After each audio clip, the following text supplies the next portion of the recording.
I get it. Go ahead, B. We good. All right, peace, peace, peace, man. We live, man. We gonna get it started, man. We got a action packed show tonight, so we're gonna get it started. I know we waiting on a couple of guests on here, so let's go ahead and get the introductions out the way. So we live on all channels. All right, the YouTube just hit. I'm waiting on the LinkedIn to hit, and the Facebook. All right, the Facebook just hit. All right, you. All right, so we live on all channels now. Y'all hear the beeps. All right, so let's go ahead and start the introductions. I know CJ is on the phone, so let's start with Corey, then go to Hyman, and then we'll rock from there. All right. Corey Smith, your mortgage broker, Commodore Mortgage. Whenever you need anything as far as your mortgage needs, we got tons of programs, low interest rates. Just holler at us. All right, Hyman. Uh, Hyman with H&L Premier Realty, primarily focus on the investment style of real estate. If you're looking to buy or invest, feel free to give me a call. CJ, you ready? Or are you still on the phone? All right, so let me go ahead and get mine in, man. You know, I got my banners ready. All right, so Brandon B. Dixon, NMLS 1541210. At BNL Loan us on all social media. So you'll go ahead, like, subscribe, so on and so forth. Um, Especially the YouTube, go to at BNL Loan us, so it's the handle.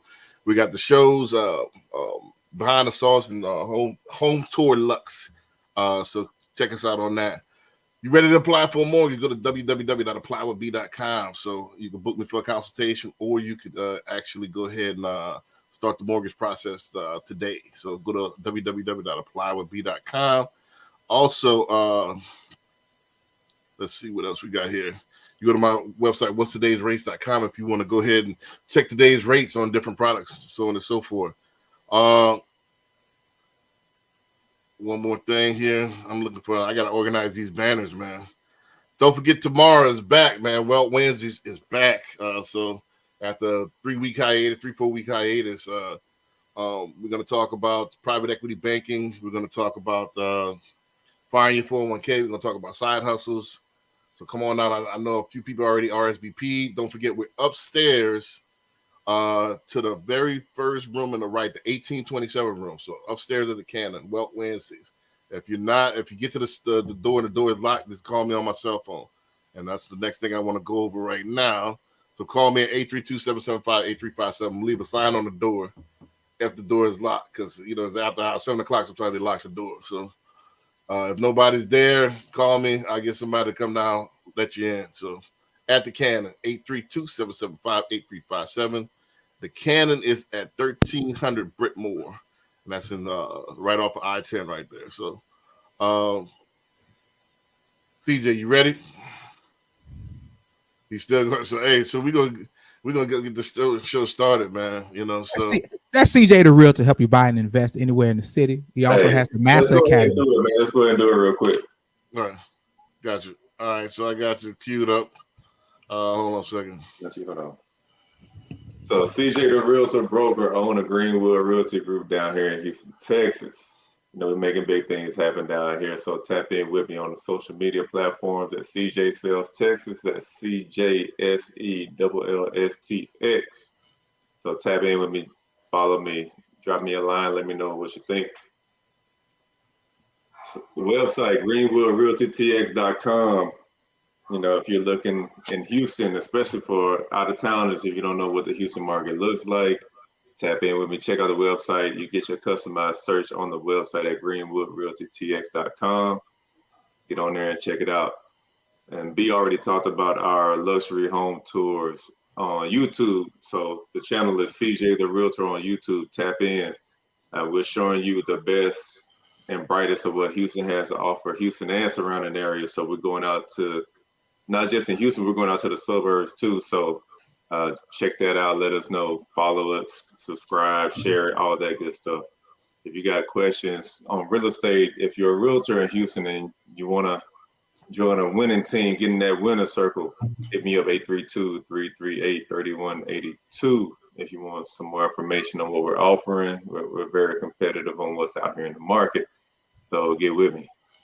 And then, of course, we always give back to our community, the Master Academy, where we're teaching our young men knowledge of self-improvement, entrepreneurship.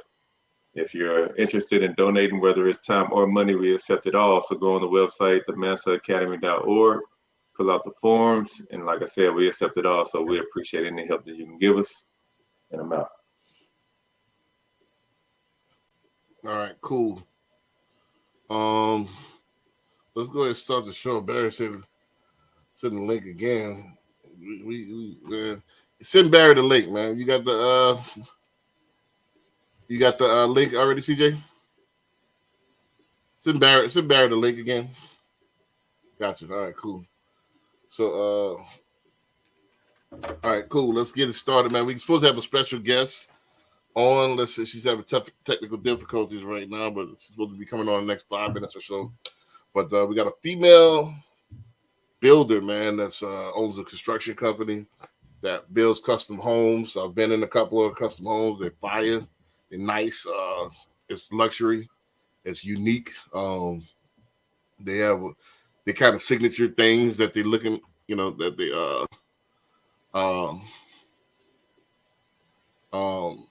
that they come with, so that's kind of their trademarks and signatures. So I like it. So I want to talk. Let's go ahead and open the panel up. I want to start with specific because building in Houston is and building in Texas too general. I want to talk about first-time home buyers that's interested in building. Is that a good idea? Or is that a bad idea? Or does it depends on the circumstance? I know that. I know if you got your money, but I'm talking about you, a teacher, you $50,000, $60,000 a year, and they want these new homes. Is building a good, or can you paint another picture? Is it better to just go custom and one of these private builders? Let's talk about building. I think, man, for your teacher example, yes. If they've never owned a home as a first-time home buyer, yes, they need to go with new construction. It's simpler, smoother process.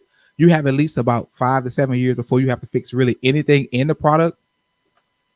And especially for a first-time home buyer, yeah, new construction is the best way to go. As far as getting a custom home from a private builder, I think if that private builder is really trying to build their reputation and build relationships with every buyer that comes down to them, you might get some great deals as far as on different grades of granite, different grades of flooring, everything other than that. AC is gonna be the same, roof's gonna be the same. You might get a better faucet package or sink package, which come in handy for women who like that type of stuff. Man, you almost made me muted you just now. Why? You just thinking about it from the loan aspect, because most times they gotta go have a preferred lender to go through. No, once I get my ass, I'm gonna have to mute you because I know you're gonna try to interject. But let me hit the mute on me. Hit the mute on me if you want to, man. I have to hit the mute on you on this one, man, because I don't want to be in the. I got a diatribe. I got to go to my 3-minute diatribe on that. But Corey, what's going on? What you think? You agree with Hyman on that? Look, I think for every buyer, the situation and the circumstance that fits them is going to be a little bit different. I think if you, depending on your team that you have, depending on the people that you have in your corner, their experience when it comes to new construction, I think actually going to an independent actual builder and building your dream home, building everything that you love, making sure that everything that you get inside a house is not necessarily a bad idea.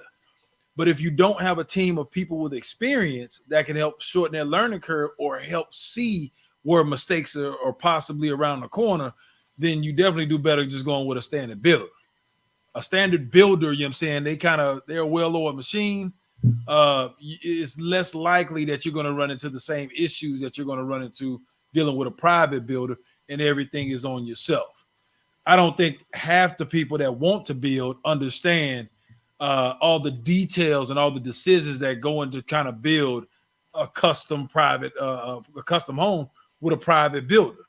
And I think, you know what I'm saying, if they get into it, it's no turning back. You can't get halfway and you're like, damn, you know what I'm saying, this is a lot of decisions. This is a lot more than I bargained for. I want to turn back and go back now. You can't do that. So for me, my answer is, you know what I'm saying, it's different for everybody. You just have to pick the one that fits your situation best. Right. So I'm about to go into my diatribe, man. So you're not gonna mute Corey because he said go with a builder. No, he didn't say go with a builder. He said Well, that was the question. We talking about builders across the board. We talking about either your standard builder, D.R. Horton, or going with a private builder. If I understand the question correctly. B, you say you're gonna mute me, man, because I said go with the builder. Right. No, you said I think he's just thinking from the loan side, Corey. He's just thinking about the loan side. No. You said go with the new construction. Yeah, what's the difference between new construction and new custom? Right. And you when they hit new construction, let me see mine. And then I would say if you had to, first of all, I don't advocate only for a certain percentage, which is a small minority percentage of the population, that I advocate getting a bill for your first house. And the reason why is because don't forget this is a long-term play. I know we want, the instant gratification, but if you could delay your gratification, it'll be greater later. And the reason why you're gonna get way more bang for your buck on a resale. So you're just gonna get. It's just like buying that BMW, that 18 BMW. And I'm looking at cars right now. I'm looking at these Cayenne coupes. They drop off damn near 50% after 3 years. And I'm pricing them right now, so you get more bang for your buck when you buy these new constructions, especially if you buy from a big stick builder. You're paying top of the line money. You're getting gouged. You're paying Bentley prices for Mercedes type quality. It just is what it is, and you're gonna be flat for a little while. Every market is not gonna be like the last couple of years, so you're gonna be flat for a minute. So as far as equity, because you overpaid. This is what it is. They're gonna get the most that they can get out you. And you're gonna look. Your neighbor's gonna your house gonna look just like your neighbor's house. This is what it is. Now, with that being said, if you had a choice between the big stick builders and the intermediate builder like the lady that's coming on, or a small builder, I would say if you can afford it, go with the medium builder. The reason why the big stick builder, if you ever read those contracts, you see, it's not built in your favor, and you're going to need that support system to really babysit that thing from beginning to end, because they're just throwing that thing against the wall. We all know that. They have these subcontractors, they cut corners, unless you sitting there really watching them, or got somebody on team really watching them build that thing, they're just throwing that thing up. So I would say go with somebody medium. That way they communicate better. It's not just a number.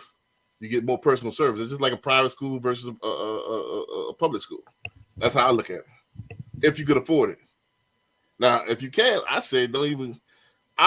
That's the last one. There's really the bottom of the barrel to go with the big stick builders. I don't see really a place for them. The only thing that they're selling is new. That's the only thing that they're selling, because the rest of it is there's no benefit to it. Well, to me, I'm saying it depends, because not only is they selling that, they selling peace of mind. Because I'm saying for some people, the concern of a resale is something that's gonna keep them up at night, just because they're paranoid. Man, what if the AC goes out? What if this happened? What if that happens? Whatever the case may be. But if everything is brand new, sometimes it's just a peace of mind. And we know how that is in different circumstances. Well, it depends on what type of resale. I'm not talking about a 1990 resale. I'm talking about a resale that's built in 2020, built in 2019. That's everything's still in warranty. Yeah. Okay, so if you want to go into a 2019 and 2023, realistically, that seller has something has happened, because they haven't, quote unquote, like you said, haven't built in the equity yet. From the perspective of, that's not true. It hasn't been long enough. From what you just said just a few minutes ago, if they throwing them together, and you're gonna be flat for 4 years. So you thinking after that point in 2019, it should be on the uprise where they have equity to buy that resale in 2019? Two things. Depends on the situation. Some customers put 25% down. Some customers put 20% down. Some customers put 50% down. This depends on the actual person. Then secondly, if you had a year like if it was coming from 2019, like we had the past 3 years, yes, because what happens is they seen boom an increase that shot straight up, and they try to cash out. You see what I'm saying? And that's what happened. So, I agree. 2019 and 2020, yes. that's Right. what That is the anomaly, not the Right. the reality. The Right. reality of it is if a person buys a new construction in 4 years, they're barely going to break even. They're not really going to have any money. Even with your 20% down, they may get some of their down payment back on the sale, because when you sell it, you still got to pay your realtor fees, your title fees, all your other fees that's associated with it that can still get ate up within those fees of that 20% you put down. So in retrospect, to say that you're going to go try to find a house within 4 years of it being built, that's too far in between. Now, when you go into say maybe 7 to 10 years, possible. But now you go back to what Corey's saying, you're going to be up all night hoping that your AC don't go out. I don't think so. This depends on where you are in life. I think you got the mind frame of $150,000 house. If you in the $500,000 to $700,000 range, that's null and void because you got plenty. You put 20% down, you got plenty of room. You move the goalpost on that would be. Yeah, so it depends. Like I said, in the space I am, and with clients I kind of deal with, and I deal with all of them. But however, you talking for that will be true if you're talking $150,000, $200,000 range. But if you're talking $500,000 to $700,000, nah, it's they got plenty of room, they got plenty of money. They're not worried about the AC because they got insurance and all that stuff. They don't care about that stuff. B. I The think original discussion was a teacher. To the teacher, go get a new construction, or if she has, or do a custom build through a lower tier builder. That teacher is who we talking about, right? Now we can't move the goalpost and say we talking about somebody who has $500,000 to spend. Yes, you're right. That's a totally different atmosphere. Right. That's why I say it depends on the person. You know, if you're talking like I said, the $60,000 a year person, and if they put 20% down, that's something different. I still think they still have room.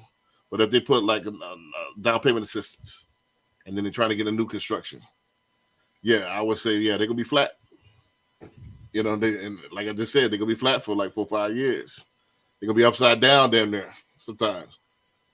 You know, 4 or 5 years on a new construction. On a new construct, if they in that category where it's like the 150, the bottom of the barrel, the entry level, well, it's not really, you're not gonna find 200,000 unless you're talking a tiny home. You're talking about 250 nowadays. You know, so 250 and you got 100% financing. You know what I'm saying? 4 or 5 years is gonna be tough. Because don't forget, just like Hyman said, you got to pay. What I mean by upside down, you might have $15,000 worth of equity, but shit, that's gonna get ate up with the fees and all the realtors you got to pay. Mm-hmm. You see what I'm saying? Mm-hmm. So that's what he's saying. If you're talking a home like that that's in that category, yeah, you're gonna get ate up. So you actually putting yourself that, and that's why I don't advocate. You prove my point. You stuck in the mud. Now you got to go 7 to 10 years. I'm glad you said that. And most people want to be 5 to 7 years. You know, in the same house. So you trapping yourself. I don't know about trapping yourself. What? Think about it. If I got a resale, you got to do your due diligence. That's why you got to get with a professional. Greenwood Realty. You know what I'm saying? They know how to sell this thing, man. But if you get the right resale, well, you're going to hit that bell curve at the right time. And you already got equity in that thing. And you're going to constantly grow. You're on an uphill climb. You get an area where you uphill climb. The difference between that new construction where you flatline and that resale going to be a tremendous difference in 5 to 7 years. I kind of disagree with that one. Go ahead, talk to me. So I disagree with that one from the standpoint of, so essentially, you know what I'm saying, when it boils down to it, you're saying that a resale is going to appreciate at a faster pace than a new construction. I am. And okay, so then statistically, I would say that's incorrect because on a new construction, It's the same reason people get into commercial over residential, because in commercial you have something called forced appreciation, right? So you can actually appreciate the value of the asset a lot faster because you can do these certain things to help increase the actual value. Well, when it comes to a resale, there's not really much that you can do. The neighborhood is kind of settled. When you come to a new construction, you have builders that's increasing 10, 15, 20% every couple of months. So when you buy that house here in January, by the time you get through the increases that the actual builders are making, by the time you get to December, you're going to have a pretty good amount of equity in that house. So that's where, you know what I'm saying, I think it's different when it comes to a resale, because a resale, you know what I'm saying, there's nothing there to drive it. You just got to wait and see what the market going to do. But there's something there to drive new constructions. On certain new construction, yes. If you're in a master plan development and you're the first in, yes, you know, that's what you're describing. Right. But if you're doing an independent, that's going to be different. Yeah, if you're independent, you just build your, you know, or you just got the 2 off or the 1 off like they do in Houston commonly. You know, they got 3 here and 4 there, 1 there. The neighborhood settled as well. Yeah. You know, or that's like a different animal. Yeah, or like they do around mine. They got the big stick builders, they might do 10. You see what I'm saying? On the tail end. They done hopped in, the other big builders and built everything there, and they got 10 more lots they'll sell in. That neighborhood settled in as well. Mm-hmm. So that's a very, you know, I get it on the on the master plan, and you the first in there, you the first phase. Yeah, I would agree. You're gonna get some upside, but you still getting gouged. Oh, you're still not gonna get more bang for your buck. That's you're still not gonna get more bang for your buck. That's my point on that. You know, so you're gonna have to sell me. I'm not sold on the upside of this. Okay, I'm not sold because let me list my complaints. See if y'all can rebuttal this. All right. Gouge. Identify gouge. Don't just say gouge. Identify it, though. Gouge mean that you're paying a premium price for the same materials that you could get somebody else, an intermediate builder, give you a fairer price, because you're not looking at the fine-tuned numbers. A lot of people in that atmosphere and that realm are just looking at the overall picture. They're not looking at the fine-tuned thing, and they don't have the professional to point out. Now look at this. You're paying 30% more for your wood. Paying 30. You know, they don't have that. They just look at, oh, nice home. I want mine to look like that, but you're paying more for it. So they're getting gouged. I don't know necessarily if that's gouge or, you know what I'm saying, just the natural increase. Let him get it. You gotta let him have this for a second, because he gonna get caught up and not get the rest of his fuss to rebuttal. He only has gouge. Go. What else, B? So gouging is number one. Number two is that you're looking at the no creativity. It's the same as everybody else. No creativity. Okay. Yeah, it's no character to the house. You know what I'm saying? You got your house looks exactly like your neighbor's house. Okay. You know, number three, you know, they don't give a damn. Identify what don't give a damn mean, B. They're going to subcontract this thing out, and unless you watching them, they're going to cut corners. They have no pride in these subcontractors that they hire out have less quality control because you're under a big stick builder, and nobody's watching them. As long as they meet certain qualifications, they're going to cut corners. And because once they close that wall up, quality. Huh? Because it's all about speed, not quality. Exactly. So they're trying to throw that thing up. And as opposed to like the young lady that's gonna come on, she takes pride in her bills. So you're gonna get the best of the best. She's gonna put her foot in that thing. Okay. You see what I'm saying? Okay. You see, she's building up her reputation. The Lennar don't give a damn. They just trying to throw that thing up, not pay taxes. Am I wrong? It's you know. How many more you got left, B? You only got 3. Okay, don't give a damn. Hold on, and then the fourth one is that when you go to that warranty, ain't worth the paper that is written on. Oh, no warranty? Yeah, that warranty. Try to do something against that warranty and see what happens. That's number 4. The number 5 is that the fine print. Can't burn candles. Can't plant I can't do this type of plant in the front. You know, you alter, you change the door, it voids the warranty. all the little stuff, the little knickknack that's geared towards them that you won't have with an intermediate. And then they're not changing nothing. You try to go against their lawyers and stuff. So that's my big five. You want to go first, Corey, or me? Have at it. He said you want the Y'all want none of this, Corey? Y'all want none of that smoke, Corey? Hey, look, I do, but Chip said, look, I ain't trying to hold the thing. Go ahead. If you All got right, something so to say- hold on, Corey. This the game plan, Corey. I'm gonna take don't give a damn, and I'm gonna do fine print. You got gouge and warranty. How about that? Or you want gouge it or don't matter. character? It don't Which matter. one you want? It don't matter. All right, fuck it. Dog, the cost of construction, regardless whether you go with a high-end builder, a medium builder, or a stick builder, the cost of material is the same for everybody. Sometimes you get a better deal if you get in bulk. So the stick builder can give you a better deal because it's bulk, because they're building damn near 10 of them at a time, versus the young lady who's going to be coming on. She may be building 1 or 2. No disrespect, but that's just the nature of the business. They're not gouging you on the price. Yes, everybody has a 10 to 20% markup for the cost of management, for the cost of your legal fees, the title company that's going to be charged. Everybody has that markup. That's just the nature of doing business. When we go look at a settlement statement for the LO, you can charge 3%, right? Why don't you charge 2.5%? Because you got marketing costs, you got bills you need to pay. You factor all that in on the cost of how you charge a person to originate a loan.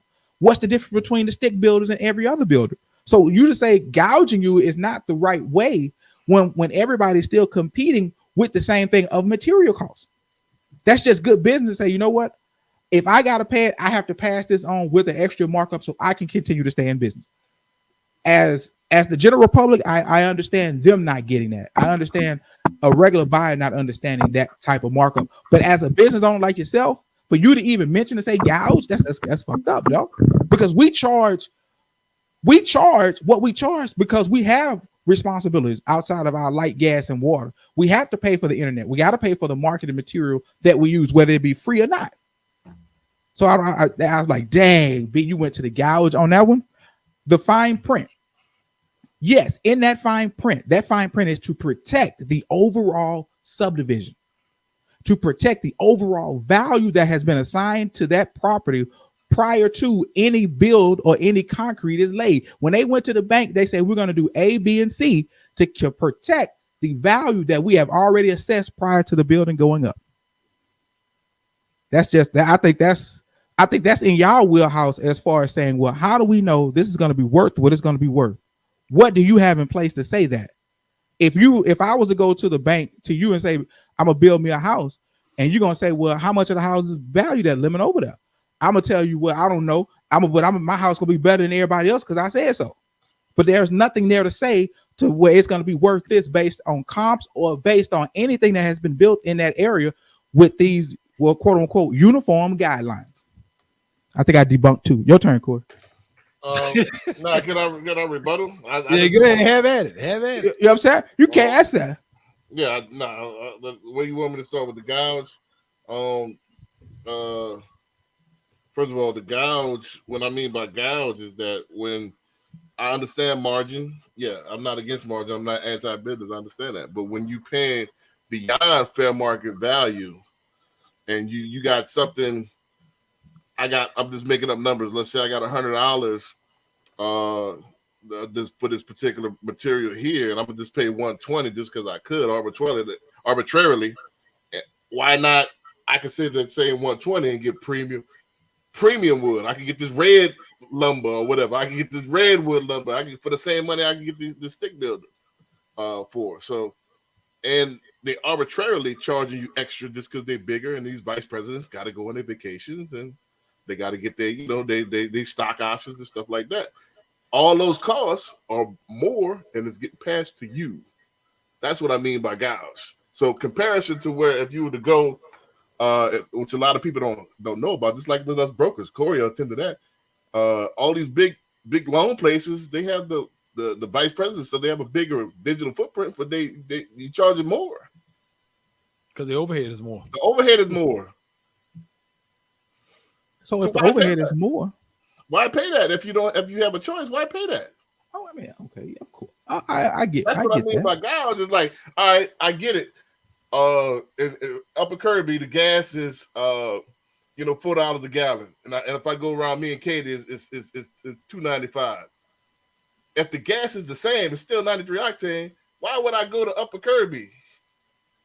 And I don't have to. I get gas up around my house. That's my point. That's what I said about gouging. The gas is the same. The wood is the same. So let's go back to the fine print. With the candles, burning candles, this is a fact. I can show you the contract. What does burning candles in my privacy in my own house? Why does that void my warranty? What does that have to do with the community? What does that have to do with the value of the house? The possibility that it could burn down. A lot of that, I could. A lot of stuff is possible, but is it probable? You asked what does that have to do with the privacy of Right, my house? I just gave you an answer, I think, and it's not unrealistic. So to debunk what you just said about candles, you didn't talk about the uniformity of the neighborhood as far as saying, well, no, you can't paint your door this color. You can't paint your door green if everybody else is brown. Well, my thing That is, fine print, that's more even though it has HOA some jacked up stuff in it, some of that fine print is reality based on the value of their assessing by their financier. right. No, my thing is that I'm not talking about that's more HOA. What you talking about the doors and stuff like that. I'm talking about You can't pick the most fucked up part about the fine print and stand on that. I'm about to give you a couple more examples. See, I didn't. What I mean by that is these things void your warranty. Has nothing to do with the neighborhood. What they're saying, if you do this, I'm not gonna back my product. That's different, and that has nothing to do with the financing in the neighborhood. What you were talking about? They saying you do this, you change the door. I'm not gonna take care of the AC. None of that. What? Because you changed the product. That's the door. But it's still a part of the product, B. But common sense got to be common. A document as far as what voids warranty and not has nothing to do with common sense. It's about protecting the asset. It's protecting that builder. That's their asset. And the neighborhood is a part of their asset because they can't go back and say, well, we're going to sell for this, and it doesn't do that. Would you and you can't expect to say you're going to come and ask me for $1,000 for another door when you put something else that wasn't supposed to be. No, would you concede that the contract is overarching? True. Meaning that it's geared. It is very much in the builder's favor. Right. So as a consumer, you're just signing paperwork. You're not looking at what you're signing, and all this overarching stuff is not to your favor. You burn a candle. Oh, see what happens when you go to a claim. Get off the candle. Candle? Look at this. Oh, well, we ain't covering the AC because you burned the candle last 4th of July. That's what that's designed for. All right, B. And you know it. I don't disagree with you on that, but I'm just saying let's debate a factual situation, not a fucking that candle. That is a factual situation. You want me to say realistically, dog? That is realistic. That is the contract. Oh, come on, man. I can show you some of these contracts from these builders.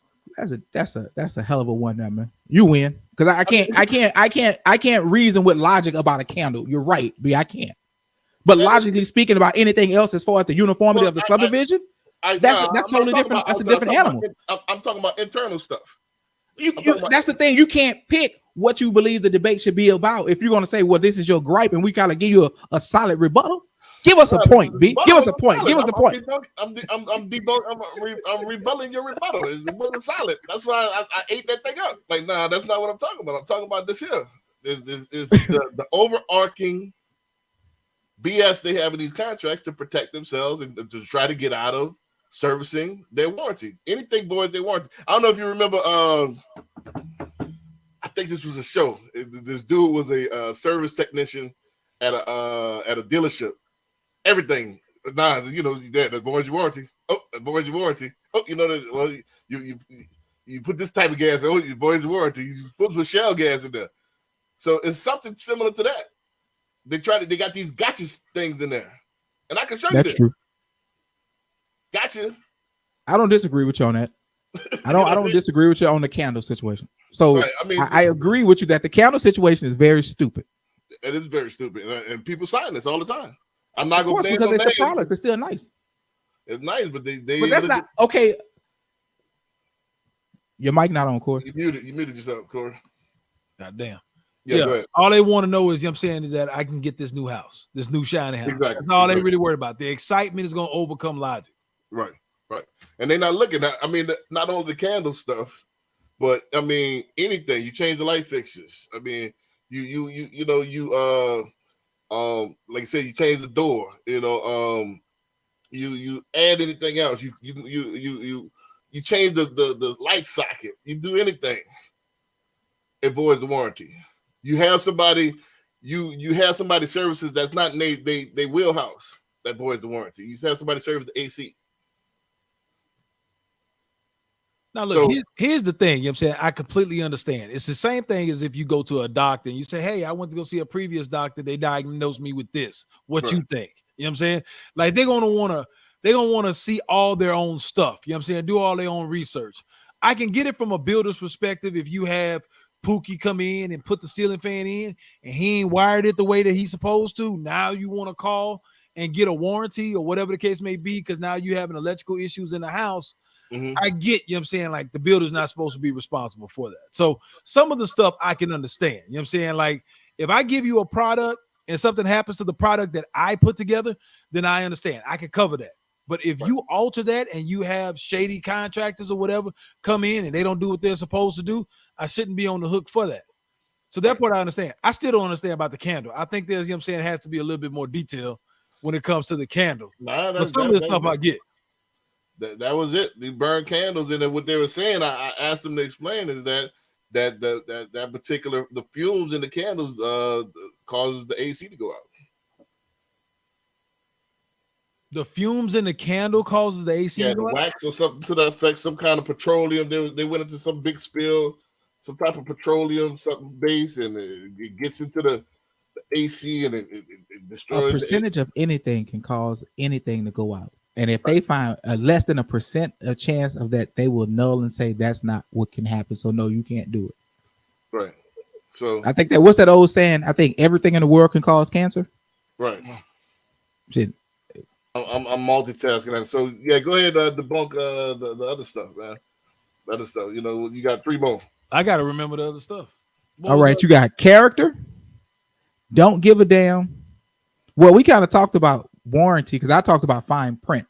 Right. Right. So we kind of hit on fine print and warranty already. So you just got don't give a damn a character, Corey.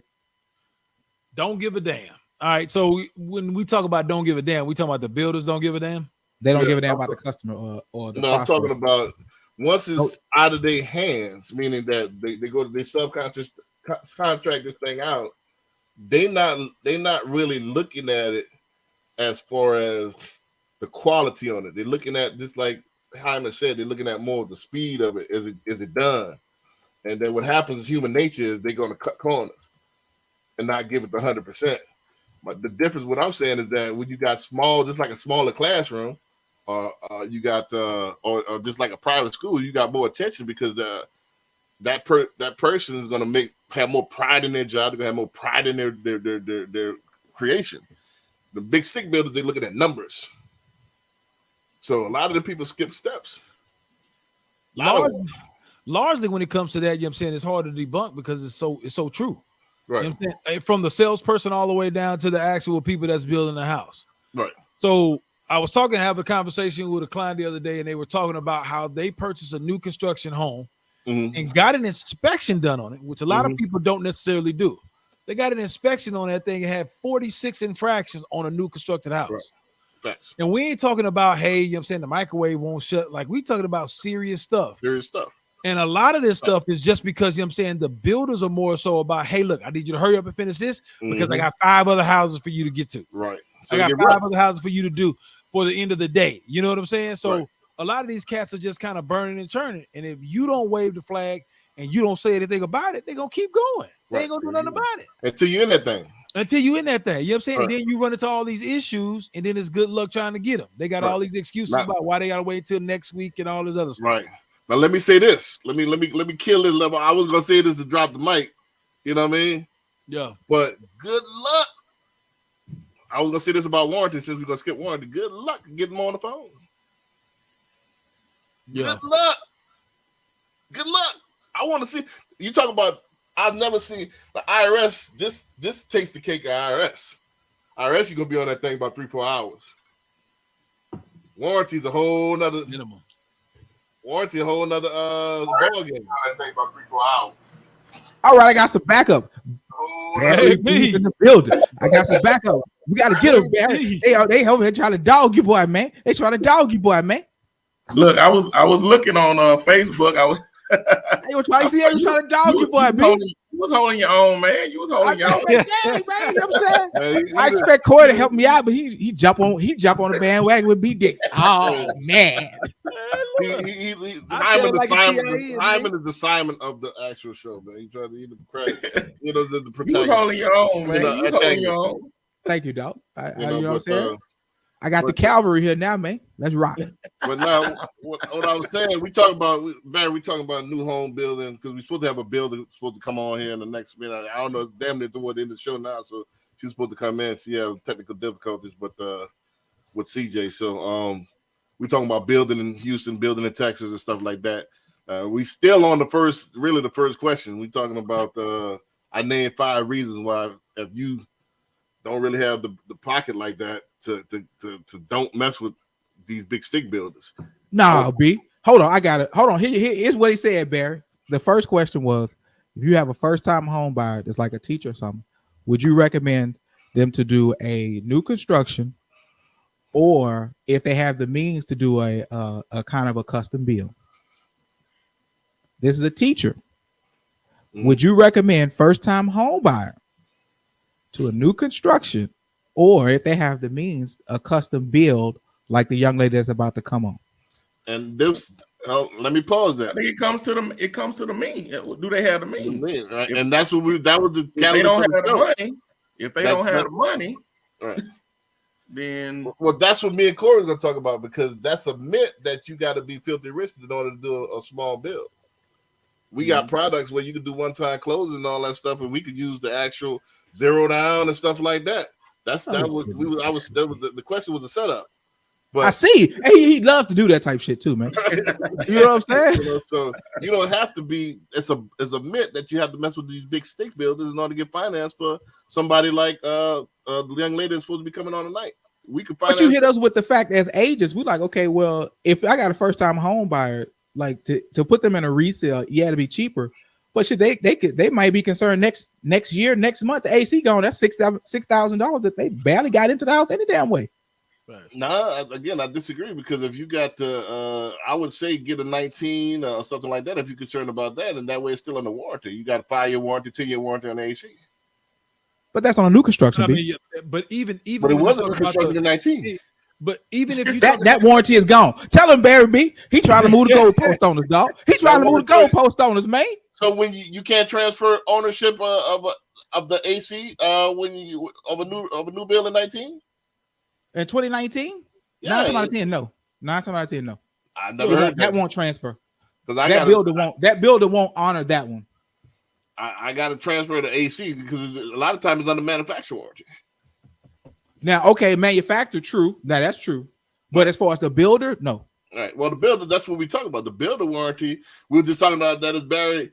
Builder warranty, most of the time they trying to get out of it anyway. Yeah. I mean, then good luck with them. Good luck with them answering the phone.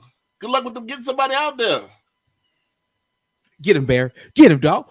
You know what I'm saying? Well, Corey finishes his okay. So no.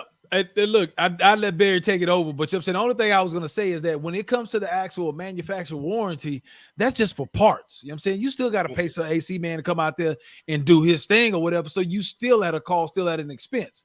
And even just because, you know what I'm saying, it's 2019, 2020 doesn't necessarily guarantee that you won't have any issues or any problems.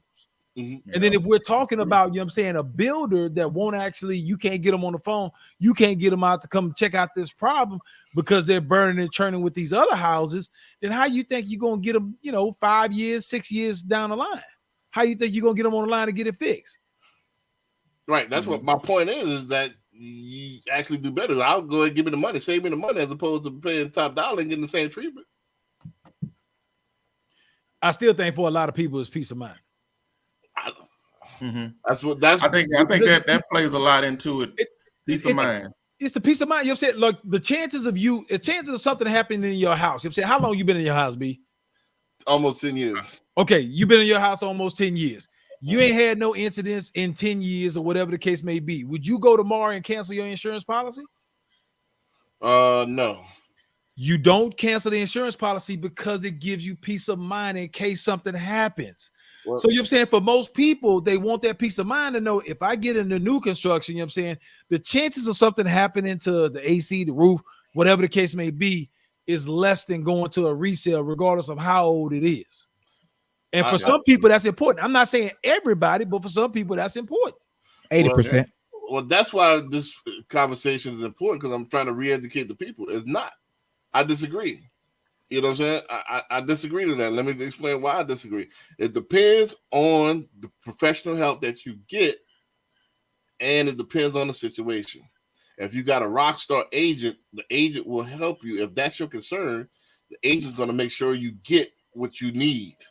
And what I mean I'm by gonna put them in a new construction. Shit.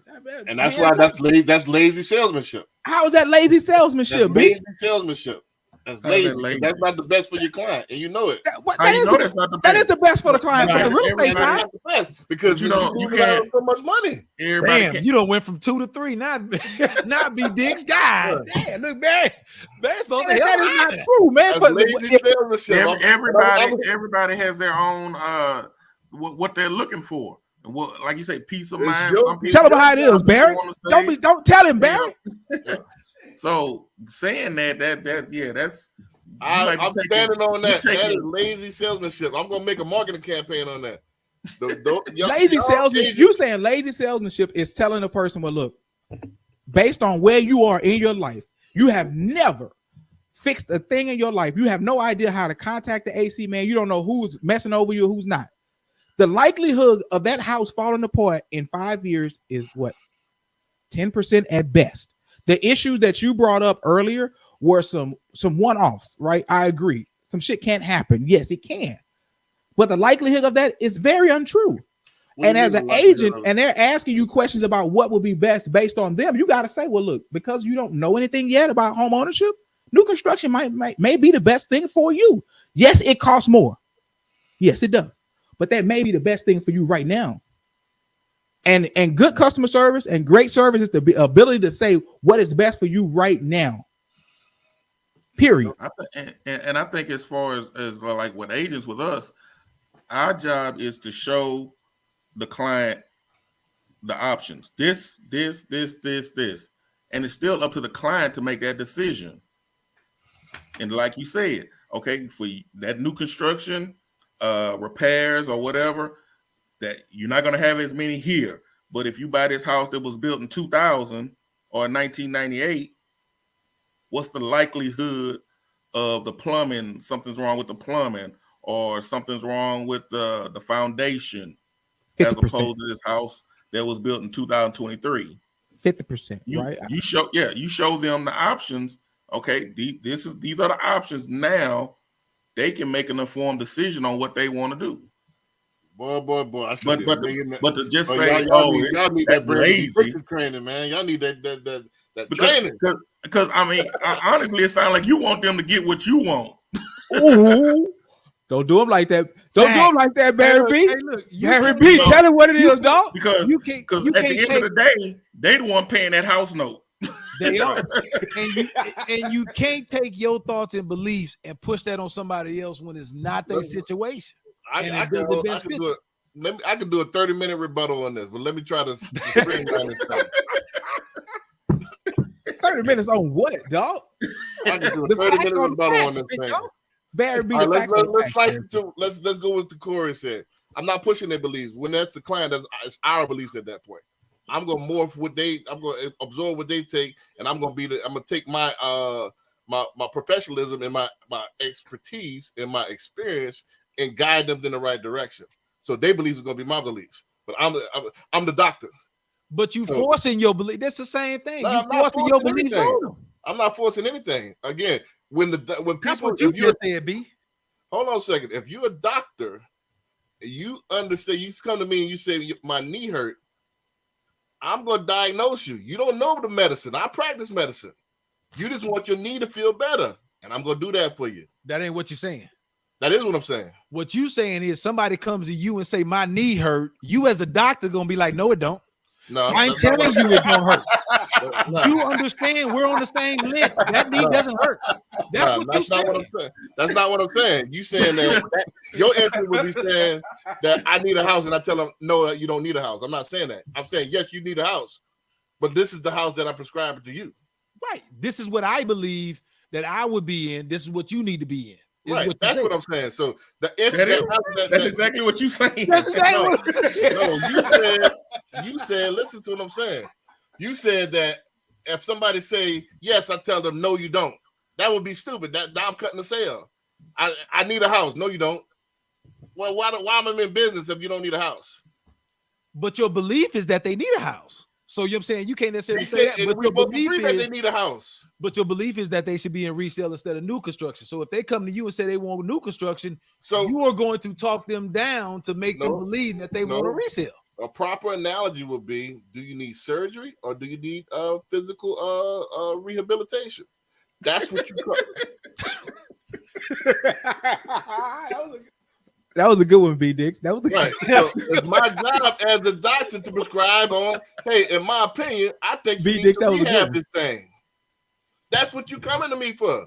B Dix. That was a good one, man. B It's not, Dix, that was I'm a not good telling one, you bro. no, your knee don't hurt. You asking me how can my knee feel better? That was a good one. Okay. bro. And That as was a a good one. doctor, you say, okay, well, if we do surgery, this is what's going to happen, or we can do physical therapy, and this is going to happen. Exactly. Now you However, choose. Now, I but recommend you this. choose how you want to do it. There you Right. go. There you go. That's the Right. difference. That's the But they're difference. gonna ask you, Doc, what do you think? All right, and based on my experience, this is what I think. Ooh, as You a need as a surgery. real estate agent, we can't do that. That'll be considered steering. What do you mean? You can't sell them a house? No, you can't tell them like that. You can't tell them that. All you can do is give them the pros and cons. You can't say that. Right. So as a LO, you're speaking from an LO right there when you saying you do this. As a realtor, you have to always give them the option. Right. Yeah. I got 100%. You can't. You fuck around, get us all. You get fuck around, get us all down there, Trek in Austin, try to plead our case, dog. So if they ask you your opinion, you can't give them your opinion. Nah, and how you phrase your opinion is based on where they are. If they have never done something like that before, you can always say, well, like based on what you do, you can try this one. This might be best, but at the end of the day, it's your decision, and I'm here to help you make whatever information you need to make that decision. And that's just how we have to do it. And every answer we give you is going to come from that lane of giving you an option. Now, if you on the show, if you try to put us in a corner and say, what do you know is best? We're going to come out swinging and say, well, we know it's best for a first-time home buyer. A new construction is best. Nobody's ever told you that but me. If they've never owned a home before, they've been renting all their life. All they know how to do is pick up the phone and call an office to fix something. New construction is best. They have to learn how to do it. I wholeheartedly disagree. You know what I'm saying? If they've never done it. No, it's again. I was gonna go into my diatribe. Go ahead, man. Just to streamline that. I'm glad you brought that up because that was part of what I was gonna say. Is that as the expert, and that's one of your concerns. That's gonna be one of the things that I'm gonna highlight. You say that you want to save money. You want to get as cheap as possible. You want to get the best bang for your buck. You want to get the XYZ. So I'm gonna do. You move the goalpost right there, B. Yeah, when you you talk just about did. get the best bang for your buck, that's all moving the that, then goalpost. yeah. That doesn't count. Yeah. What do you mean? Everybody gonna want the You best can't bang for your buck. you can't put out there a No. question or a statement to us and then move it whenever you feel like it's ready to be moved. Okay, so what would be a better way to phrase it? I want to get. You can't say, well, if you're trying to best bang for your buck and you're trying to save money, we just said a little while ago, new construction is going to be higher because of the cost of material, because of the way they do Who things. doesn't want to save money though? I don't disagree with who doesn't want to save money, but I'm talking as far as how you posing these That might questions. not be You their can't move the priority. goalpost on us. Right. Okay, It's more so- to the equation than just saving money. Okay, so let's say they don't want to save money. Let's take that out of the equation. But that's not even that wouldn't even be a question to say, oh, do you want to save money? I mean, we're not buying a coffee table. So Well, I don't think most people are going to want more for what they can afford. That's for typical. what they can afford. There you go. Yeah, so that's you're going to But want that's more for But you're that going to want they that ain't got dollar nothing to do to with stretch. saving money. But that ain't got nothing to do with saving money though. But that's human nature to want that dollar to stretch. By who? That's everybody. By who? Dog, when you're trying to go buy a house, you're not really trying to stretch nothing. You're finna pay out the most money you ever paid to buy a So house. all At these one all these HGTV where these boys want all this, they got this wish list, they want all this stuff, and they bet their budget is X, Y, and Z. And these boys don't want to stretch their dollar. You're moving it again, That's B. how Stop you- moving it No, on me, dog. I thought that was understood. Those shows aren't reality. So let's not use those shows. Go ahead, Bear. Tell him. Let's But- be realistic, dog. We're all in this Yeah, industry. period. We know what realistic transactions look like. Right. Yeah, that So stuff that's I've on never- that's on HGTV is take- not. I'll take that out. I've never seen nobody that want to make their dollar get as much as possible for what they got. I've never seen that, but let's take that out of the equation. Cool. Go ahead. So, as an expert, if that's the top of your list, that I want to be as turnkey as possible. So I'm gonna do my due diligence as an expert to give you what you're asking for. And I'm going to take it a step further. I'm going to try to do it as inexpensive for you as possible. With that being said, that eliminates a lot of that, the new construction, because again, my opinion is you're getting gouged. And I present you with it. Hey, you go to this one, this is going to be A, B, C, and this. Or I could get like the young lady that's supposed to be coming on. I can get you a builder and it'll be custom, and she's going to get you Mercedes-Benz craftsmanship with Toyota money. That's a good one. You see what I'm saying? That's So a good one. would you rather more value, or you rather just spend your dollar arbitrarily for convenience? Because once you hire me, I'm the expert. That's the value, that's the leverage that I'm putting in the board. I'm different than other agents. Other agents is going to tell you, all right, that's what you want? Okay. You like it? I love it. I'm going to get you, I'm going to have the expertise, and I'm going to dig, and I'm going to research. That's going to be my strong point. Oh, we're going to dig and go and research. Yeah, You because hear what he says, Barry? He's going to dig and research to find the best value for their dollar. right. That's what you need to be doing as an agent. Barry, let's school him to this. I think it's lazy just to automatically default to new construction, because you can't Well, hold on. You can't Nobody said we would default to anything. Nobody said Nobody default nothing. to That's construction. what y'all said. Oh, dog. No, you put a situation out there when we first started, and we're still on that same one. A Right. teacher who is a teacher. Now, everybody here knows a teacher makes between $40,000 to $70,000, right? Right. So if you have changed that criteria, then you tell us. No, But if we still talking about a teacher trying to buy a house, new Right. construction or a custom build, that's what it Or is. even a resale. And he brought up resale. Can you do a resale with that? Yes. Now you get into the concern of gouging, character, don't give a damn, warranty, and fine print. B Dix feels like that. He feels like that. But for the situation that you brought to the table, new construction might be the best thing for that person because it's less money that they have to pay. ain't less money. You're looking at it from the fact as an LO, because the LO gets fucked in the new construction, unfortunately. No. Yeah, that's Even as an what he's agent. looking at it. Nah, even- It's a little That's- biased. It's a little biased opinion. Hey, Yeah, I get that. it's a little Even biased. As a lender, I get that. even as an agent. Now we go. Now we get into it. Now we CJ, get it, the mate. foundation of the Even prop. as an agent, I'm going to teach my agents, even as a sales trainer, I'm going to teach my agents not to do the lazy the way out. I'm not. Dog, you can't call that New lazy. construction the lazy way out. That's the lazy Yeah, way out. Hold I'm on, telling B. you. Hold on. Time out, B. Check this out. When you get your agents, dog, from a overall business perspective, you want them to close the fucking deal. Whether it be new construction or not. You just want them to close the fucking deal. Well, you got to be trained to do that. Right. So whether they say, well, you can go new construction or resale, if they close the deal, you know what? A percentage come down to be dicks. I'm Oh, not sure. saying, do you want to be wealthy or do you want to be the right? laziness. So That's you the want to be laziness. right most of the time, and hopefully you get wealthy along the way. No, this is the laziness. I think there's a better way to do this. This your And boy the CJ. What side you fall on, CJ? This your boy CJ. CJ, that's your partner to our left. Wait, where you fall? Come on with it, man. You've been talking to that. You've been talking business for an hour. Come on with it, man. Your turn to bring the fire. Hold on, let me wrap this up. Then I give it to CJ. Okay. And the reason why I feel like this is because I think there are way better alternatives than to just default to new construction. I mean, and as far as the big stick builders, I would Nobody's say resell. defaulting big. Hold on. I would say resell is first. I would say go with a small intermediate builder second. Then I would say go with a big stick builder if you have to. If you can't find nothing else, that would be the bottom of the totem pole. Ooh. I don't know. Because think about it, the old girl. I wish she was here. I barely built this whole discussion Killing around her. I could get the same thing from her, better quality, better warranty, better responsiveness, and probably this is we got products to get them in damn near the same price.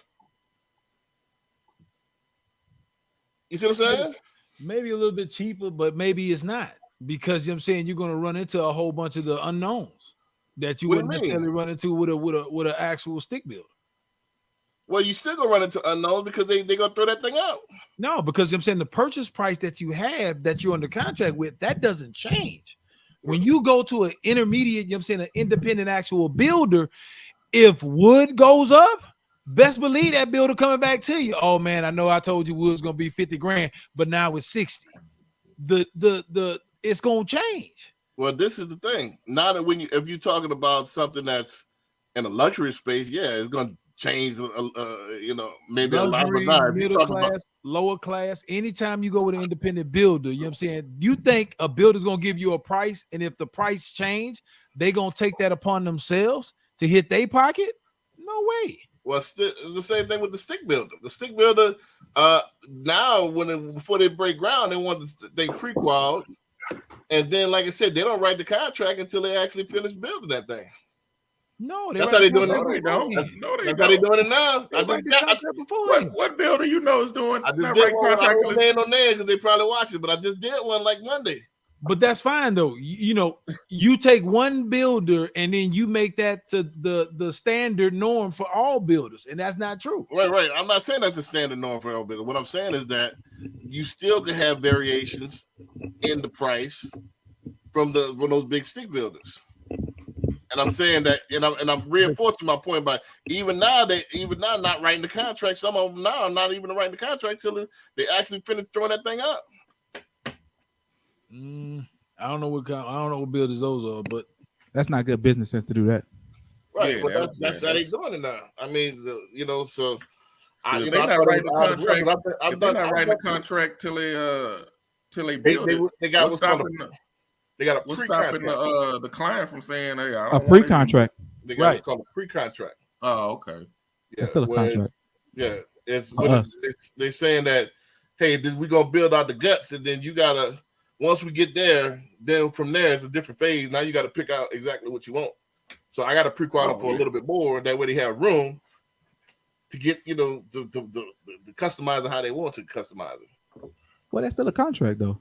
Oh yeah. what they That's do. still That's still a That's what contract. they label it. Yeah, call they it go to their pre-contract. design centers and then they Yeah. pick out Right. what they want and stuff. Yeah. But they gonna have prices some kind of commitment. But my point is prices can change. Yeah, that's all. Isn't that a norm? It always gonna change because But I'm negating Corey's point. He's saying that it's alienated just to the regular builders. That's builders across the board. So in most cases, again, not all cases, you know what I'm saying? In most cases, when you actually sign on a dotted line for a purchase price of actual new construction, like that's just what it's gonna be. Like I've and not to say that it hasn't happened, but you know what I'm saying, I haven't run into a situation where somebody got to the end and the builder's like, hey, look, we got to tack on this extra $20,000 because flooring wasn't what we budgeted for it to be. no, that's not. Not that's in no major builder, you know what I'm saying? DR Horton, Perry, you know what I'm saying? Like not in no major builder ain't gonna do that. Now, you may run into some of the smaller builders trying to get their foot off the ground. Maybe you know what I'm saying you run into that. Maybe it happens. I don't know. Because what they did, they overpriced it from the get-go. They underpriced it actually.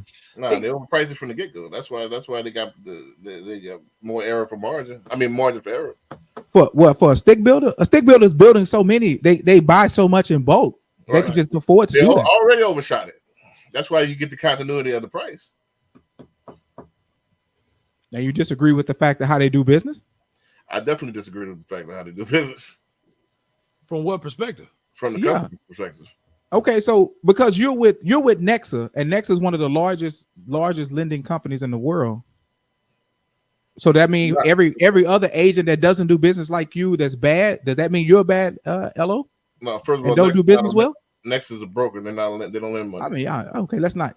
I'm not trying to get to the technicalities, but what I'm saying is that the fact that you're with a nationally organization, you're just like the stick builder in the lending world.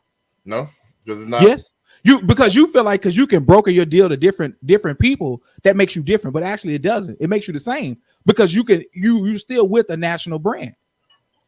I don't get the analogy which you're trying to. You're not. First of all, So the next is not a analogy's big off. national company.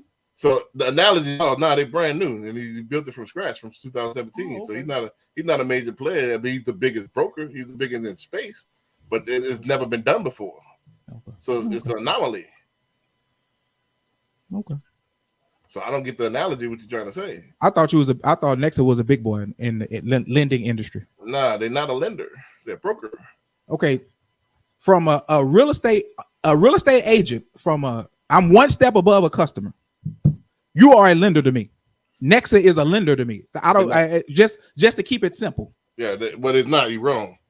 Yeah. They're not a lender. Yeah, you Lender don't say me. somebody- That's the way I be thinking about it too. Yeah, That's the You know way what I'm saying? think about it, too. I don't give a damn about the intricacies of how business is done on the loan That's side. fine. I know you as a lender. When they say who's your lender, oh, my lender B Dix. Right. I'm not saying lender B Dix lender and he's running it through Lender, you have to UWM and lend everybody money. else. Lender to lend money to B be a Dix is the lender. lender. You have to lend money in order to be a lender.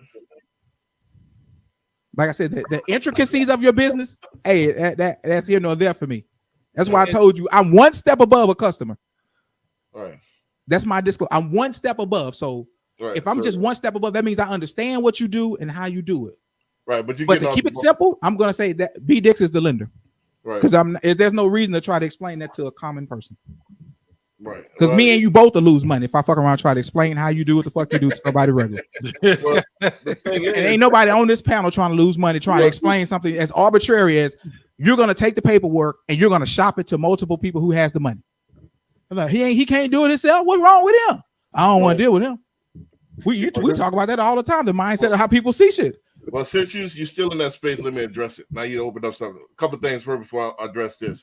First of all, we try to keep it PG. We try to keep this family friendly. We try to refrain from My bad. from the colorful language. Because I want people, kids, and be able to watch it Sunday and stuff like that. With coming from church or whatever. So and then it just reflect how I do business. Like I said, I try to keep everything professional. So then number two, just like when you let's keep it in our culture, order rims. I don't know if you know, like you might see a Ram Forgiato. You can't just go and go straight to Forgiato and say I want, or even insurance. Before they got the straight to the direct to, but before you needed an agent to go and get the price for you. Same thing with like Rams or something. You see the Forgiato in the book. Try to call that number. They're gonna say, well, who's your retailer?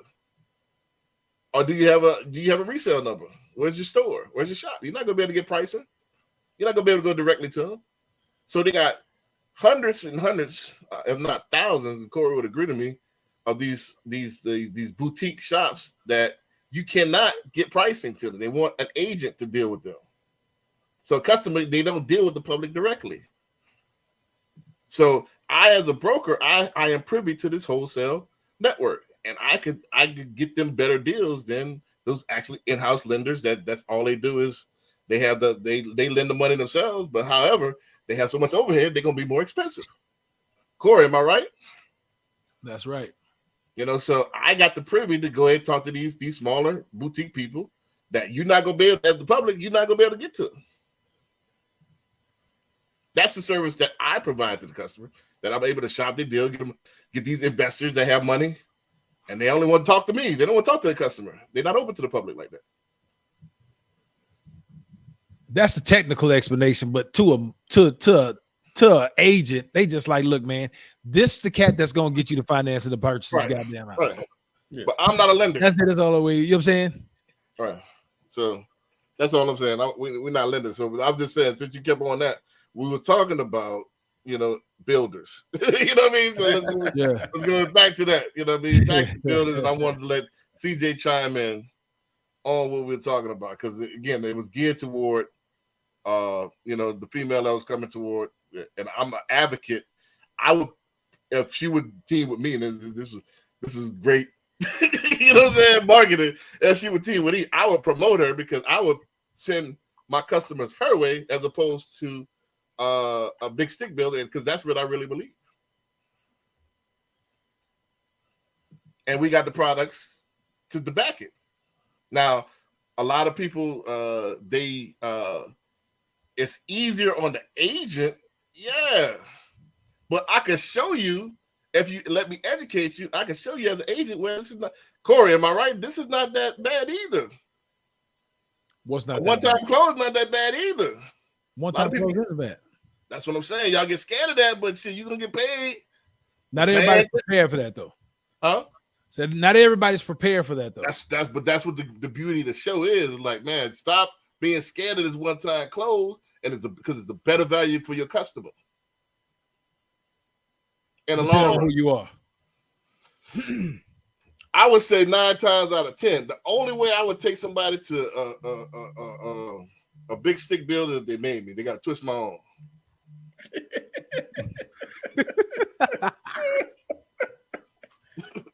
You can't be an agent, then. I'm gonna show y'all how to be a real estate agent. I'm gonna show y'all how to really sell this thing. Because if they got to twist your arm, they can go without you. Because I'm gonna show you how to do this thing. I'm gonna show you how to hoop. I'm gonna be joking. All right, B. Yeah. I commend you on what you did the last show when you broke out the art of sales. You did a good job that moment. What you mean? And you did a really good job in showing how the art of sales really works. But to acclimate it to what we do as agents, it takes a lot of fine tuning. Yeah, it's definitely gonna be fine tuning, but I'm a lot of it, and to keep everything to where we're not getting in trouble, to where we're not steering and we're not doing those things. We have to walk a fine line. Yeah, there's things we can't do and things we can do. Period. And we can use the hard close and the soft close in conjunction with making them feel like they're making the decision. It works. It does work. In every situation, you have to know as an agent which close to use. Right. There's nothing cookie cutter. The methodology, the roadmap is cookie cutter. However, everybody has their own different path. But however, the more I get repetitions at it, the more I see a lot of people are alike. They fit into categories. True. So this depends on the category. So Don't forget, I've had more reps at this than probably anybody in the world. Gallery Furniture probably is one of the most busiest furniture stores probably on the planet. And we've had more reps. We probably get more reps in one day than most people get all year. Okay, B. Honestly, the comparison to selling $10,000 worth of furniture and selling $200,000 worth of property is not the same, big dog. You got to. But in each individual transaction, what transaction, the average ticket sale at Gallery Furniture was 10,000. Nope. No, we sell a couple of $100,000 furniture. We deal in deep water. Whoa! We talk about average. What I'm saying, when we're speaking of the average ticket sale is 21,000 something change. That's the average ticket sale. Okay, that's cool. 21,000. But we're talking about 200 grand. B 300, 400. We're talking about a various price point that the same arts of sale. It works, but it has to be fine tuned to that situation. That's what the big tickets were. That's what we would sell it. We sell whole households for. Yeah, but in real estate, $500,000 house, you still have laws that you have to. I mean, that's still y'all blurring two things together. Y'all blurring two things together. My point is that it's not the product, it's the person. Once you learn how to sell people, all people are the same. The product could vary. Product is really null and void. Like, if you sell product, you ain't gonna sell shit. No, you got to know product. Definitely. I'm not saying not no, but if you sell, that's your hook shot, or that's your driver, that's your first step, your Euro step, you're gonna lose. You got to know product and you got to know people. You That's gotta know sales. people. That's sales. Give me a person that a people's person and don't know jack anything about a car. I guarantee you, or mop the floor with somebody that's a mechanic.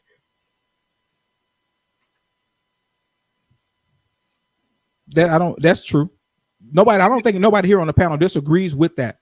Only thing we're saying is that the analogy that you like to use when you go back to when you was at Gallery of Furniture and selling so much product, for us as agents on this panel, we can't see that correlation. Yes, we understand the fact that we have to know people.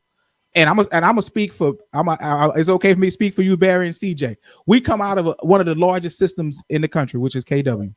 One of the largest. And the training and the things they teach you there is some solid stuff, man. Solid. Right. How can you say something that's trash that you've never been a part of? Nobody says whether or not the art of sales that you learn at Gallery is trash. I don't think I'm like ODB when it comes to this, man. I don't think nobody can mess with my methodology. But here's the thing: everybody says the same methodology, though. Nobody's changed. The method is still the same. My methodology is different. Did you read my book? You just said everything was the same. People are just saying the methodology that I go about is a little bit. You different. Go by the same methodologies. B, I've listened to you talk about the same process of understanding and learning people. Yeah, but the methodology is different. No the methodology is different. The way I go about it is different. Different than who? The gurus that's already preaching and talking and stuff out there? Keller Williams and all that stuff. Yeah, they might understand the principles. That is the principle, but the methodology is different. Help me understand the difference. Yeah, right, I'm tell him, B. You still at KW? I ain't been at KW in like 3 years, though. Tell him, right. I don't know. Most people, and I've quizzed Keller Williams people. I've quizzed. I've done a lot of interviews. I've done a lot of talking to realtors. I've done a lot of talking with clients. Most Keller Williams people don't know how to sell, don't know how to market. When I ask them to describe what marketing is, they can't do it. They don't understand the fundamentals of the sale. The fundamental of the sale, the first step is reciprocity. That's the first chapter of my book. If you don't have reciprocity, you don't have nothing. They don't understand how to generate reciprocity. They don't understand what reciprocity is. You know, they think selling is. Yeah, that's a big word for some people, though. Yeah, reciprocity. They don't understand the concept. If you can't get reciprocity, nobody on the book in the world start off with that concept. My book does. The way we sell does. You got to make a deposit before you make a withdrawal. That methodology is different than anybody else. Everybody else want to just sell you a pen. They want to describe the features and benefits. That's everybody, the Zig Ziglar and all that. Mine is different. Nah, I got to make a deposit. I got to feed them crawfish. Lick them up. And then I get 2-3 deals that I'm working on right now. I got to make a deposit before I make a withdrawal. Reciprocity. So my methodology is different. And it's people selling. It's the way that you sell people. It's the method how you sell people. Because I can talk features and benefits all day. But if they ain't clicking, they ain't clicking. I think we're here to help people. And when you help people, that's the reciprocity of how it works. There you go. Look, girl. You know what I'm saying? I got a good man and a girl. Look, girl, you get, I'm cute too. However you want to say it. However you want to say it. If you're going to help somebody, you're going to help them, right? You know what I'm saying? Girl, you get with me. I'm cute too. Your status going to go up. That's what you're saying. No, that's not what I'm saying. No, that's not what he's saying. That's not what I'm saying, man. If I that's understood, you're going to help them. No, that's not understood. No, it's not. Now, every agent is not going to try to help everybody. Why would they hire you if you're not going to help them? Every agent doesn't try to help everybody. Well, they shouldn't be in business. And you talk about that all the time, that they shouldn't. All right, so I mean that's understood, bottom line. But my point is that it got to be significant, personal, and unexpected. That's expected that you're gonna help them. Everybody gonna help them. That ain't no selling point. That ain't no reality either. What you mean? And the method of how you help them is what makes it unexpected. No. In this world, everybody is cynical. Gonna help them. That ain't No, that's nothing. not You true, ain't B. doing- Everybody doesn't want to help everybody. Every girl that you get with you could be the dude and I'm cute. That ain't nothing. What you gonna do for her? Bad Show. analogy. That's a perfect analogy. Because that's how you'll get no play. You're not gonna get no play to say I'm me. And once you get with me, your life gonna change, girl. That ain't nothing. Everybody say that.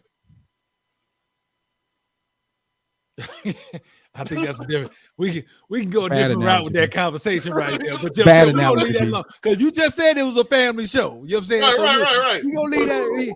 Bad analogy, B. But you know what All I'm right, saying? let's take it. Let's take it to more.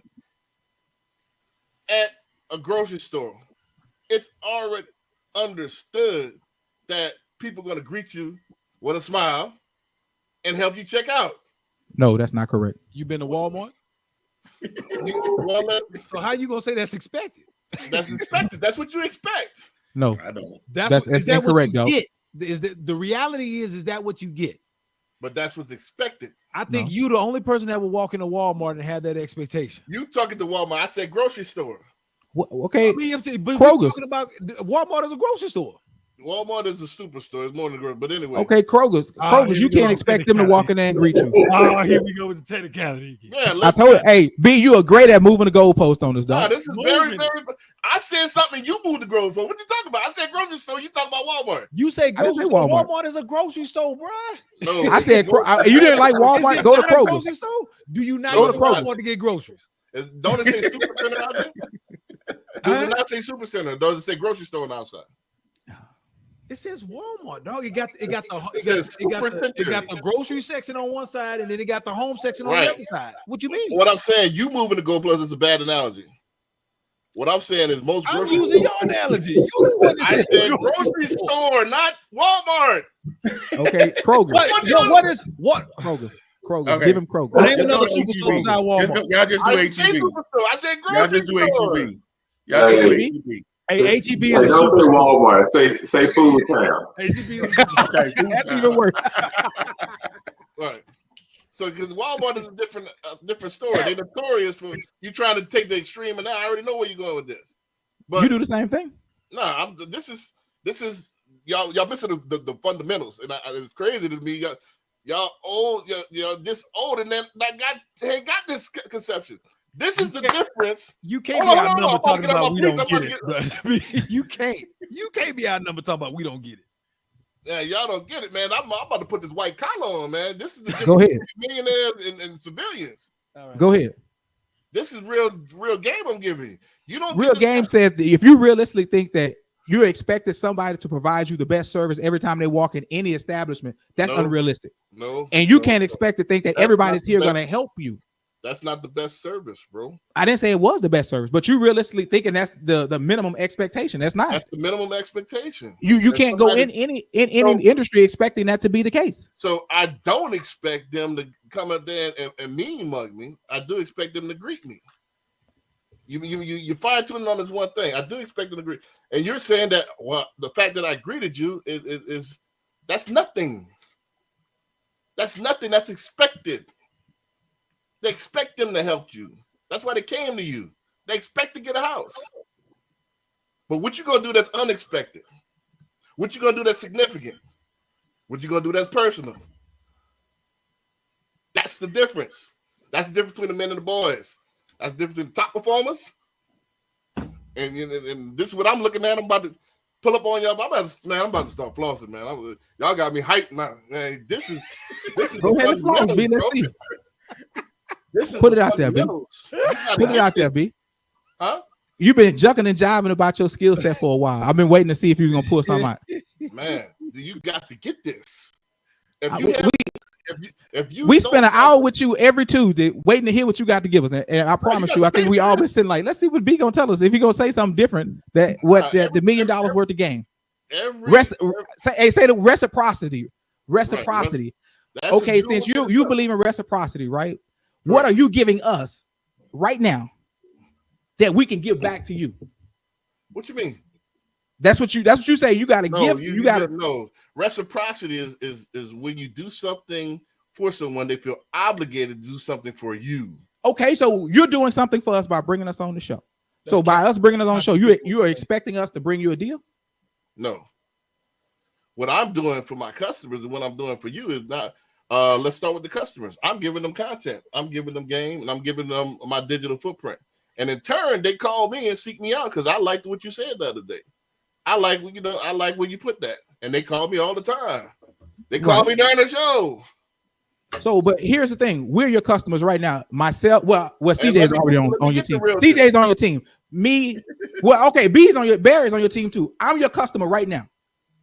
What's gonna make me pick up the phone and call B Dick, say do a deal for me? Because now you know me. You just said we talked about the 200 boutiques I got. I got this customer before I let him go. I know B Dix might have. You got me saying B Dix. I'm even mess it up even worse. I know Corey. Why would I pick you over Corey? Because I got more lenders than Corey. I could have sworn y'all both. Corey, what you got, about 15? 10? Ooh. 20. 20. I got 200. How many you actually contact? I was just getting ready to say out of the 200. How many did you So I'm your customer right now, B Dix. I got a buyer on the table right now. Why am I going to call B Dix to service my buyer? Well, this is how it would go. Corey, can you help this guy? 9 fall through. All right, well, shit. Let me see what B Dix got. So Corey gonna call you. You want Corey to call you with my buyer instead of me calling you directly and say we do that. Oh, I don't disagree. I don't disagree that you do that. But the question you need to ask yourself is why Lemons didn't call me? Because you know Corey longer. Oh, because I know Corey longer. Right. I don't have a problem with that.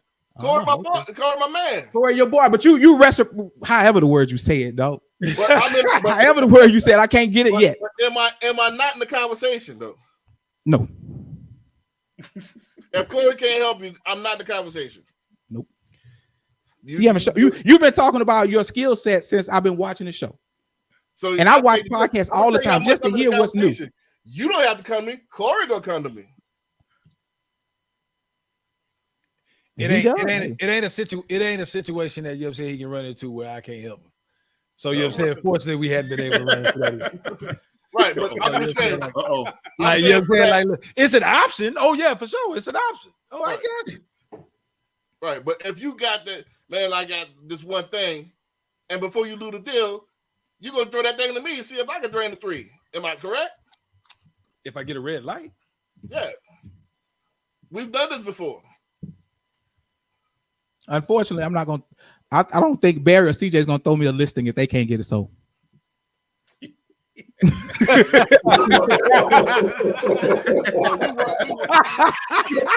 Hey, if I can't sell it, it's going in the graveyard. You know what I'm saying? And to be honest with you, that's okay because that's how we do business, right? You know what I'm saying? I got the list. It's my responsibility to sell it. I'm not gonna throw it to you if I can't sell it. I mean, I wouldn't do that. I think a slice of a watermelon is better than a whole grape. I would throw that thing out. I'm throwing one of Corey, CJ. They might be watching, but I can't really say it. But I will pass the baton. You know what I'm saying? Everybody can't, and that's one of the things. All right, real talk. If it's somebody that's not a good fit with me, right, I'll pass it on. Exactly. Real talk, because I ain't for everybody. Everybody ain't for me. Exactly. So in that situation, I'm gonna pass it to my people. Exactly. I'd rather he eat. We both get a little something. Then all right, I'm gonna throw it to the wolves. Then somebody else out of my community eat, and we had that. I ain't just gonna let a lead die just because we ain't a good fit. Exactly. A lead, or are we talking about a listing, a deal? For my agents, we talking about a deal. We're not talking about a lead that I'm not gonna say. Well, I couldn't convert the lead. I'm not gonna throw an unconvertible lead to you, Barry. No, I think I'm one of the coldest. And if you don't feel that about yourself, you know damn well that's not true. You're not gonna throw me something you can't convert. Well, one of the things is the power of many that we talked about at Gallery, and mirror and matching, mirror and matching energy. So for some, that's why I'm building a team out, and we building a team out. If I get a list and we see interested in our services, and for some reason, like saying they might not like the bid, I'm gonna sling that thing with somebody, you know, in my circle. Oh, in his circle, not outside his circle, in his circle. But that's what the whole thing of reciprocity is. Throw in the circle. That's the In your circle. So, am I in the circle, B? So you gonna throw me a deal? We're gonna see. Oh, we're gonna see now. We gonna see now. But you, like you just said, shit. Me and CJ been down since day one. Hey, I ain't got no problem with that. Me and Barry been kicking it for about 5-6 years. So there's a pecking order. I know. But you said I'm gonna throw it down to my circle. So if CJ don't fit CJ, it don't fit Barry B. So I'm next in line. It might trickle down to you. But your expertise is, like you said, is in If you get down there for it, might not be a good deal altogether. For real, dog. Simon don't want to know what he just want to For real, Yeah. dog. CJ and Barry B can't do nothing. What I'm gonna do If with you it? go through 3-4 people, then that But might it's not, be just it's not, one. you missing the point. Go It back might in the not water. be. It might not be a bad client. It might be a personality thing. It might be a proximity thing. It might be, you know, that you want somebody with glasses. You never know. You see what I'm saying? What you was telling me earlier that I'm trying to do, you trying to force that marshmallow to that piggy bank. And sometimes the marshmallow don't fit that piggy bank. Oh, right. That's true. That's true. You see what I'm saying? 100%. I'm gonna make it easy for the client. You know what I'm saying? 100%. So I'm not gonna. That's forcing right there. 100%. I just thought it was funny though. Yeah. So no, I'm not gonna force them to deal with me. They don't like my personality. I'm not gonna. You know. That's why I built the network up. You feel what I'm saying? Yeah. So we can work together, man. I'm gonna deal with. I would rather see Corey eat than to throw that thing to somebody else, and they don't even like me. You know what I'm saying? I'm sorry. They ain't even in my community. They you know, support something totally different than I support, and I'm gonna feed them. No sir, no sirski. No, I'm good. That's how I get down. So so here's the interesting thing. You feel like that you've been rocking with Barry B and CJ long enough to know their personality, what they can and can't take on. Or what they prefer, or what will fit them, their strengths and weaknesses. Yes. Ooh. That's a long time to be rocking with somebody to know their strengths and their weaknesses. Yeah, know their strengths and weaknesses. For a professional, I don't know. Like, I'm not talking personal. I'm talking about professional. You know, so I didn't put no disclaimer on. I just said their strengths and weaknesses. Yeah, then I would ask, hey, and we and CJ done this for. Hey, you want to do what? Or what they looking for? They looking for you know what I'm saying? You know, nah, I'll take it. Yeah, I'll take it. Am I right? Yep. You know what I Like, mean? hey, if not, I got somebody for you. Right. And sometimes we had, hey, you go out to such and such. Nah, I ain't going out there for. I got somebody for you though. We done this all the time. But look here, fellas. I need to run. It's getting late. Yeah. But Yeah, we need to wrap it up. Like- we had a 1:30, man. This is the longest show ever, man. This was good though. You definitely gotta make copies of that. This one. Well, that's the thing. What happened? I meant to download this, but you know, to give it to you where you can chop up. But the problem is, it takes so much memory. When I downloaded the other one, I might just have to give you access where you can download it to your computer. Or I might have to put this on a partition. Give me a drive, and I'll download it to the drive. So do that. Hey, Barry, let's do that. Give me a drive, and I'll download it. Because I have Google Drive, and I need to download it. Go He wants a hard drive, something like that. Nothing digital. Okay. All right. I'll Yeah. download it to that, and then I'll give it to you. That way you can send it to you. What you call them to top up. Okay. Because what happens is, even if I go, how this StreamYard works is that you got to download it to the computer first, and that ate up all my memory. Yeah. You know what I mean? So, You got Apple, don't you? yeah, that thing ain't nothing was working after I downloaded. I had to clear that off, man.